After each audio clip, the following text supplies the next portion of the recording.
Knowing this near universal pattern helps to assess new brands and existing ones. What don't marketers know? Quite a lot. Marketers largely live in an anything-goes world where the latest fashion or fad drives an awful lot of practice.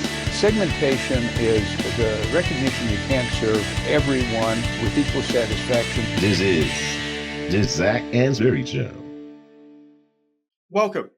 On today's podcast clip, we have Associate Professor Benedetta Crisafulli from Birkbeck, University of London, United Kingdom. At Kingston University, you had a number of really kind of interesting roles there. So you were a graduating teaching assistant. So I'm guessing that is the same as kind of like a tutoring role where you supported the person running the course. The way it worked is when I got into the MSc, so PhD is 1+3. So the Master in Business Research was 1 year long, and I got funding for a normal studentship, which is not very much, although it's tax-free. And at the time I said, well, I'm leaving my job. So, if you can help, then great. And so the university was keen on having me as a candidate. And so they said, okay, don't worry, leave your job and we'll find you some part-time lecturing roles. So they put me on a hourly paid lecture. So I was being paid by the hour to do some help with teaching, especially undergraduates. And then eventually the graduate teaching assistant funding came along during the year.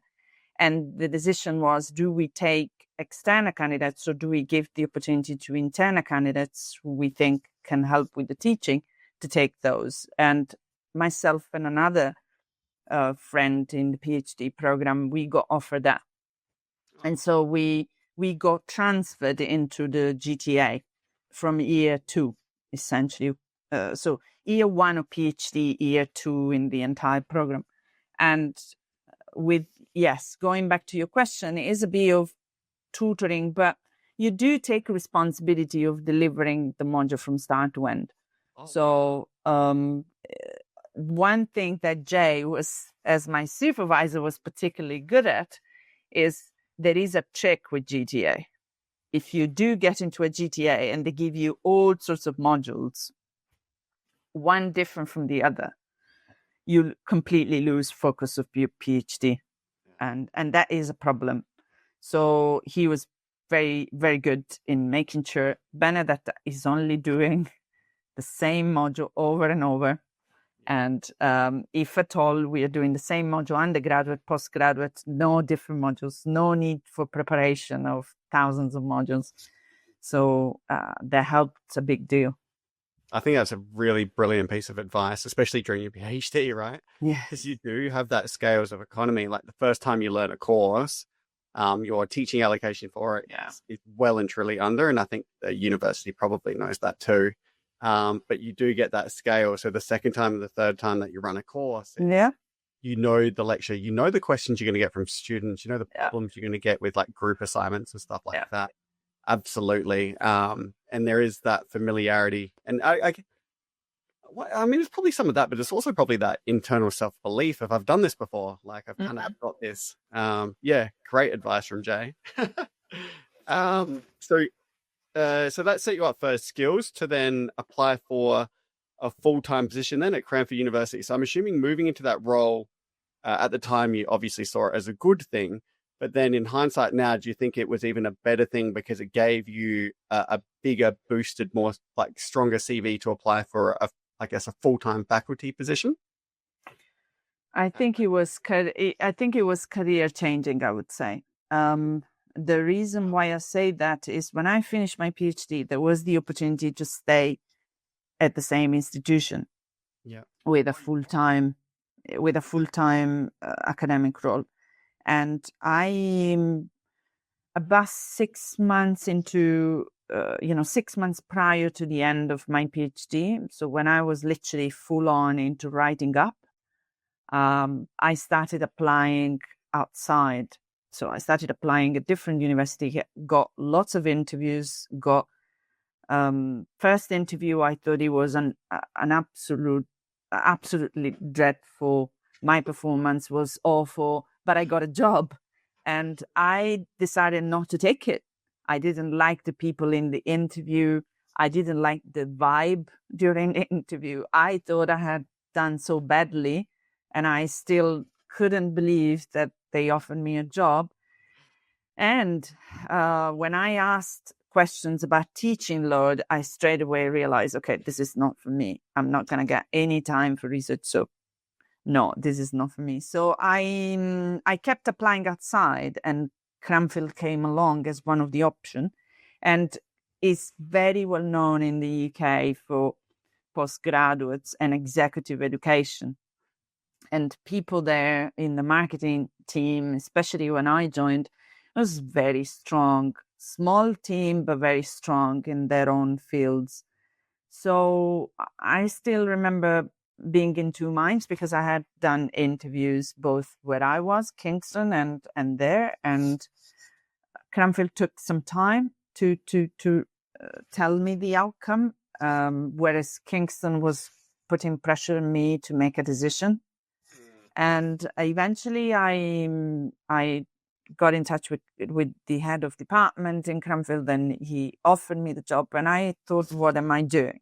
What should I do? And I was given I was lucky to be given the very right advice. I think the advice was, and Jay was part of that advice. He told me, I think if you should go elsewhere, you should get the experience of going into a different institution, getting to know, expand your network, getting to know how things are done there. And I say it's career changing because first, I think the experience was great. The head of department, my line manager, straight away told me, you should finish your PhD, because I still had not done the Viva, and you should aim to publish at least one ABS 3 by the end of next academic year. So I'm not going to give you teaching. 6 months, you're only focusing on that. So, and I ended up, so some of my co-authors are still from the Cranfield gang. I've Radu Dimitriou is now at Trinity, Rodrigo Guesalaga, University of Hurtado in Chile. I've published with Stan McClan, who's now retired. And through Stan McClan, I got to know Paolo Antonetti, very strong profile, Paolo as well. And, I published with Paolo for some time now. So it got me into new network. It got me to know the right people, and they're all brilliant. And if I am successful, it's thanks to them as well. I mean, yeah, absolutely. Yeah. I keep hearing a constant theme, which is Jay gives very good advice. He's very good. He's very good mentor. I think, is when you're a PhD student, you are a PhD student, you do need that advice, but you don't always get it, because PhD supervisors sometimes are a bit tight on time. They don't have the capacity. Literally, if you have many students between postgraduate, undergraduate, PhD, God knows, you don't have time for everything. So I think he went above and beyond during my PhD in terms of not just teaching you the skills of doing research and helping you in writing the dissertation, but actually being a mentor, telling you, giving you the right advice in terms of career progression, at what point to think about conferences, at what point to write papers, at what point to start thinking about applying, how to approach certain things during interviews. I think I've learned a lot from that mentoring. So yeah, absolutely. I might reach out to Jay. Yeah, you should. If you need. Yeah. Nothing but brilliant. Maybe, I'll flag it, because we have an institute visitor program, as you know. So I'll flag it with them and see whether we can get Jay out. Hi everyone, Zach here again, and just a few quick reminders before you go. If you're listening to the podcast and are considering incorporating it into your secondary school or university courses, then please let me know and I can guide you through the process. If you're enjoying the show and getting some insights from it, then please leave me a 5-star review on your podcast listening platform.